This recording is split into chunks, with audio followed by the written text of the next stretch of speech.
You ask Tiger to solve. This deals with linear equations with one unknown. The final result is c equals 11. Let's solve it step by step. Swap sides.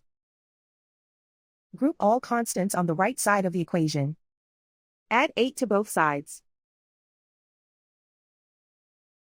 Group like terms.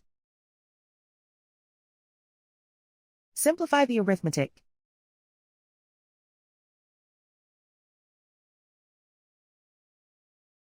Isolate the c. Divide both sides by 3.